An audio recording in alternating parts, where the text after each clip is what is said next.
नमस्कार, मैं हूं अंकुर और आप देख रहे हैं सत्यहिंदी.com। आइए एक नजर डाल लेते हैं अब तक की सुर्खियों पर। राहुल गांधी ने महंगे पेट्रोल, डीजल और गैस सिलेंडर के बढ़ते दामों को लेकर मोदी सरकार को घेरा है। राहुल गांधी ने ट्वीट कर कहा कि कच्चा तेल 25% सस्ता, LPG 40% सस्ती, ये 6 महीने के अंतर्राष्ट्रीय कीमतों के आंकड़े हैं। फिर भी पेट्रोल, डीजल और गैस सिलेंडर के दाम कम क्यों नहीं हुए? राहुल ने कहा कि प्रधानमंत्री जी, आपके लूटतंत्र के खिलाफ लोकतंत्र की आवाज है, भारत जोड़ो यात्रा, जवाब दीजिए। शिवसेना उद्धव बालासाहेब ठाकरे के प्रमुख उद्धव ठाकरे ने आज कहा कि राज्य के राज्यपालों के पद के लिए व्यक्तियों के चयन के लिए कुछ मानदंड तय किए जाने चाहिए। ठाकरे ने कहा कि महाराष्ट्र के राज्यपाल भगत सिंह कोश्यारी, छत्रपति शिवाजी महाराज और समाज सुधारक ज्योतिबा फुले और सावित्रीबाई फुले जैसे श्रद्धेय शख्सियतों का अपमान कर रहे हैं। उन्होंने एकनाथ शिंदे गुट के द्वारा सरकार गिराने के लिए की गई बगावत के संदर्भ में कहा कि एक राज्य मंत्री ने एकनाथ शिंदे के विश्वासघात की तुलना योद्धा राजा के आगरा से भागने से की और ऐसे लोग अभी भी पद पर बने हुए हैं। पूर्व मुख्यमंत्री ठाकरे ने कहा कि राज्यपाल भारत के राष्ट्रपति का प्रतिनिधि होता है और ऐसे पद पर किसे नियुक्त किया जा सकता है, इसके लिए कुछ मानदंड होने चाहिए। मैं मांग करता हूं कि इस तरह के नियम बनाए जाएं। गुजरात विधानसभा चुनाव के दूसरे चरण के प्रचार के अंतिम दिन उत्तर प्रदेश के मुख्यमंत्री योगी आदित्यनाथ ने अहमदाबाद में कांग्रेस को निशाने पर लिया। योगी ने कहा कि महात्मा गांधी आजादी के बाद कांग्रेस को भंग करना चाहते थे, अब वक्त आ गया है बापू का सपना पूरा करने का। उन्होंने कहा कि अब देश आजाद हो गया है, कांग्रेस की अब कोई जरूरत नहीं है, इसे भंग हो ही जाना चाहिए। कांग्रेस के विसर्जन का जो सपना बापू का है, वो सपने को साकार करने का वक्त आ गया है। कांग्रेस अध्यक्ष मल्लिकार्जुन खड़गे के रावण वाले बयान पर पीएम मोदी से लेकर बीजेपी के अन्य नेता हमलावर हैं। इस पर प्रतिक्रिया देते हुए कांग्रेस अध्यक्ष ने कहा कि बीजेपी चुनावी फायदे के लिए उनके एक बयान का दुरुपयोग कर रही है। खड़गे ने कहा कि वे इसका दुरुपयोग चुनावी फायदे के लिए कर रहे हैं। हमारे लिए राजनीति का मतलब व्यक्तिवाद नहीं है, ये नीतियों के बारे में है। वो इसे केवल एक व्यक्ति से जोड़कर देखते हैं जो हर जगह है। बता दें, गुजरात में एक चुनावी रैली के दौरान खड़गे ने कहा था कि प्रधानमंत्री बोलते हैं कि किसी और को मत देखो, मोदी को देखकर वोट दो। कितनी बार तुम्हारी सूरत देखें? कॉरपोरेशन में भी तुम्हारी सूरत देखना है, विधानसभा चुनाव में, संसदीय इलेक्शन में भी सूरत देखना है। हर जगह पर क्या रावण की तरह आपके 100 मुख हैं? मुझे समझ नहीं आता है। सुप्रीम कोर्ट और सरकार के बीच कॉलेजियम को लेकर चल रहे विवाद के बीच अब उपराष्ट्रपति जगदीप धनखड़ ने सुप्रीम कोर्ट द्वारा राष्ट्रीय न्यायिक नियुक्ति आयोग यानी NJAC को रद्द करने पर बात करते हुए शुक्रवार को कहा कि सुप्रीम कोर्ट ने NJAC को रद्द किया और संसद में आवाज नहीं हुई तो मैं भौचक्का था। यह बहुत ही गंभीर मुद्दा था। दुनिया में ऐसा कोई उदाहरण नहीं मिलता जहां लोगों की इच्छा को दर्शाने वाले संविधान के एक प्रावधान को इस तरह रद्द कर दिया गया हो। मालूम हो कि NJAC यानी राष्ट्रीय न्यायिक नियुक्ति आयोग सरकार द्वारा प्रस्तावित एक संवैधानिक संस्था है जिसे जजों की नियुक्ति के कॉलेजियम सिस्टम की जगह लेने के लिए बनाया गया था। वहीं कॉलेजियम सिस्टम के जरिए पिछले 22 साल से जजों की नियुक्ति की जा रही है, जिसमें न्यायपालिका खुद जजों की नियुक्ति करती है। लेकिन सरकार इसके विरोध में लगातार आवाज उठा रही है। हालांकि सरकार के विरोध में यह भी कहा जा रहा है कि अगर सरकार जजों की नियुक्ति करने लगी तो न्यायपालिका पर बड़ा खतरा आ सकता है। बता दें, उपराष्ट्रपति दिल्ली में 8वें doctor LM Singhvi memorial lecture में एक सभा को संबोधित कर रहे थे और उपराष्ट्रपति धनखड़ के साथ भारत के मुख्य न्यायाधीश DY चंद्रचूड़ भी मौजूद थे। भारत में इजरायल के राजदूत नोर गिलोन ने शनिवार को बताया है कि उन्हें ऑनलाइन हेट का सामना करना पड़ रहा है। गिलोन ने कहा कि ऐसा इस वजह से हो रहा है क्योंकि उन्होंने international film festival of India के जूरी बोर्ड के हेड नादाब लपिट के कश्मीरी पंडितों के नरसंहार पर बनी फिल्म द कश्मीर फाइल्स को लेकर दिए गए बयान की निंदा की थी। लापिट ने सोमवार को 53 में IFFI के समापन समारोह में द कश्मीर फाइल्स फिल्म को वल्गर और प्रोपेगेंडा फिल्म बताया था। उनके बयान के बाद सोशल मीडिया और टीवी पर चर्चाओं का दौर तेज हो गया था। गिलोन ने ट्विटर पर उन्हें भेजे गए एक संदेश का स्क्रीनशॉट ट्वीट किया है। इस संदेश में लिखा है, तुरंत भारत से बाहर निकलो, हिटलर एक महान व्यक्ति था। गिलोन ने ट्वीट में लिखा है कि जिस शख्स ने उन्हें यह संदेश भेजा है उसके प्रोफाइल के मुताबिक उसने PhD की हुई है। उन्होंने लिखा है वो उसकी पहचान को जाहिर नहीं कर रहे हैं। कानपुर पुलिस का अमानवीय चेहरा सामने आया है। कल्याणपुर इलाके में पुलिस ने सब्जी बेचने वाले का सामान रेल ट्रैक पर फेंक दिया। जब वो सामान उठाने गया तो उसके दोनों पैर लोकल ट्रेन से कट गए।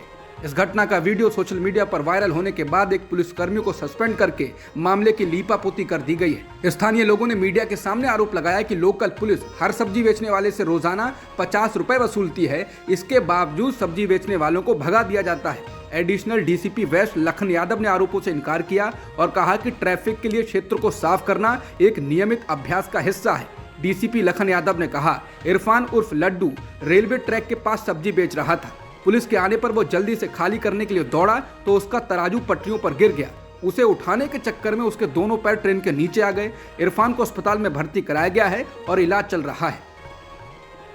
हैदराबाद सेंट्रल यूनिवर्सिटी में छात्रों के प्रचंड प्रदर्शन के बाद पुलिस ने उस प्रोफेसर को गिरफ्तार कर लिया है जिस पर विदेशी छात्रा से कथित छेड़छाड़ का आरोप है।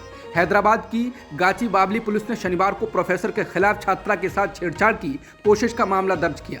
यूनिवर्सिटी ने प्रोफेसर साहब को सस्पेंड कर दिया है। यह घटना शुक्रवार देर रात कैंपस के अंदर हुई, जिसमें प्रोफेसर ने थाईलैंड की एक छात्रा का कथित तौर पर यौन उत्पीड़न किया। कैंपस में देर रात एक पार्टी रखी गई थी जिसमें हिंदी विभाग के प्रोफेसर रवि रंजन भी मौजूद थे। आरोप है कि पार्टी के दौरान प्रोफेसर रवि रंजन ने थाईलैंड की छात्रा से छेड़छाड़ की। गाचीबावली पुलिस थाने के एक पुलिस अधिकारी ने कहा कि उन्हें शनिवार तड़के पीड़ित छात्रा से शिकायत मिली कि प्रोफेसर ने उसका यौन उत्पीड़न करने का प्रयास किया है और जब उसने उसका विरोध किया तो उसने उसे पीटा। पुलिस अधिकारी के मुताबिक शिकायत में छात्रा ने आरोप लगाया कि प्रोफेसर काफी समय से उसका यौन उत्पीड़न कर रहा था। प्रोफेसर के खिलाफ धारा 354 के तहत मामला दर्ज किया गया है। मामले की जांच भी शुरू हो गई है। जेएनयू के पूर्व छात्र नेता उमर खालिद और सामाजिक कार्यकर्ता खालिद सैफी को दिल्ली की एक कोर्ट ने उत्तर पूर्वी दंगे के एक मामले में आज शनिवार को बरी कर दिया, लेकिन बरी होने के बावजूद दोनों जेल से बाहर नहीं आ सकेंगे। दिल्ली पुलिस ने उमर खालिद और खालिद सैफी के खिलाफ कई मामले दर्ज कर रखे हैं। जब तक सभी में उन्हें जमानत नहीं मिलती तब तक वो जेल से बाहर नहीं आ सकते। दोनों पर 2020 के दिल्ली दंगों में एक मामले में पुलिस ने पथराव का आरोप लगाया था। खजूरी खास थाने में इस संबंध में एफआईआर दर्ज की गई थी। 25 फरवरी 2020 को दर्ज की गई इस एफआईआर में पूर्वोत्तर दिल्ली के खजूरी खास इलाके में हुई हिंसा की जांच की गई थी। पश्चिम बंगाल में टीएमसी के कार्यकर्ता के घर हुए बम धमाके में 3 लोगों की मौत हो गई और 2 लोग घायल हुए हैं। ये धमाका पूर्व मेदिनीपुर जिले में भूपति नगर थाने के अंतर्गत अर्जुन नगर क्षेत्र में टीएमसी के बूथ अध्यक्ष राजकुमार मन्ना के घर पर शुक्रवार रात को हुआ। धमाका इतना भयंकर था कि इसने मिट्टी से बने उनके घर की छत को उड़ा दिया। मृतकों में तृणमूल के स्थानीय नेता राजकुमार मन्ना शामिल हैं। उनके अलावा राजकुमार के भाई देव कुमार मन्ना और एक अन्य व्यक्ति विश्वजीत गायन की भी मौत हो गई। जिस इलाके में यह घटना हुई उसके पास ही शनिवार को तृणमूल कांग्रेस सांसद और मुख्यमंत्री ममता बनर्जी के भतीजे अभिषेक बनर्जी की सभा होनी थी। पश्चिम बंगाल में टीएमसी के कार्यकर्ता के घर धमाके के बाद बीजेपी के राष्ट्रीय उपाध्यक्ष दिलीप घोष ने इस धमाके के लिए टीएमसी को जिम्मेदार ठहराया है। उन्होंने कहा कि जब भी कहीं कोई धमाका होता है तो हम देखते हैं कि इसमें टीएमसी के नेता शामिल हैं। उन्होंने आरोप लगाया कि असामाजिक लोग टीएमसी में बैठे हुए हैं और ऐसे में धमाके को लेकर हैरान होने वाली कोई बात नहीं है। बंगाल विधानसभा में विपक्ष के नेता शुभेंदु अधिकारी ने इस मामले में एनआईए से जांच कराने की मांग की है। पश्चिम बंगाल बीजेपी के अध्यक्ष श्रीकांत मजूमदार ने आरोप लगाया, ये धमाका टीएमसी नेता के घर में उस वक्त हुआ जब वो कच्चा बम बना रहा था। उन्होंने कहा कि टीएमसी पंचायत चुनाव से पहले राज्य में डर का माहौल बना रही है। उन्होंने केंद्रीय गृह मंत्री से इस घटना का संज्ञान लेने की मांग की है। दिल्ली के अरविंद केजरीवाल सरकार की आबकारी नीति के मामले में सीबीआई ने तेलंगाना के मुख्यमंत्री के चंद्रशेखर राव की बेटी और एमएलसी के कविता को समन भेजा है। सीबीआई ने उनसे 6 दिसंबर को पूछताछ के लिए हाजिर होने को कहा है। उन्हें इस बात की छूट दी गई है कि वो अपनी सुविधा के मुताबिक या तो दिल्ली स्थित सीबीआई के मुख्यालय में पूछताछ के लिए आ सकती हैं या फिर सीबीआई के हैदराबाद में स्थित दफ्तर पर। सीबीआई के द्वारा कविता को जारी किए गए नोटिस में कहा गया है कि इस मामले की जांच के दौरान कुछ तथ्य सामने आए हैं और हो सकता है कि आपको इस बारे में जानकारी हो, इसलिए ऐसे तथ्यों की जांच करनी जरूरी है। नोटिस पर प्रतिक्रिया देते हुए कविता ने कहा कि उन्होंने सीबीआई के अफसरों से कहा है कि वो 6 दिसंबर को उनसे हैदराबाद में स्थित उनके आवास पर आकर मिल सकते हैं। बता दें, विवाद होने के बाद दिल्ली सरकार ने आबकारी नीति को वापस ले लिया था। इससे पहले दिल्ली के एलजी विनय कुमार सक्सेना ने इस मामले में सीबीआई जांच की सिफारिश की थी। इस मामले में तेलंगाना की कुछ कंपनियां भी सीबीआई की रडार पर हैं। गूगल के प्रमुख सुंदर पिचाई को भारत सरकार ने पद्म भूषण से सम्मानित किया है। अमेरिका में भारत के राजदूत तरनजीत सिंह संधू ने शुक्रवार को उनको यह अवार्ड सौंपा। भारत सरकार की तरफ से मिला ये सम्मान स्वीकार करने के बाद सुंदर पिचाई ने एक ब्लॉग लिखा। उसमें उन्होंने कहा कि भारत उनका एक हिस्सा है जो हमेशा उनके साथ रहता है। उन्होंने कहा कि मैं जहां भी जाता हूं अपने अंदर बसे भारत को साथ ले जाता हूं, इस खूबसूरत सम्मान को छोड़कर जिसे मैं किसी एक जगह पर सुरक्षित रखूंगा। बता दें, भारतीय अमेरिकी पिचाई को व्यापार और उद्योग श्रेणी में 2022 के लिए पद्म भूषण से सम्मानित किया गया है। मदुरै में जन्मे पिचाई को इस साल की शुरुआत में 17 पुरस्कार विजेताओं में से एक नामित किया गया था।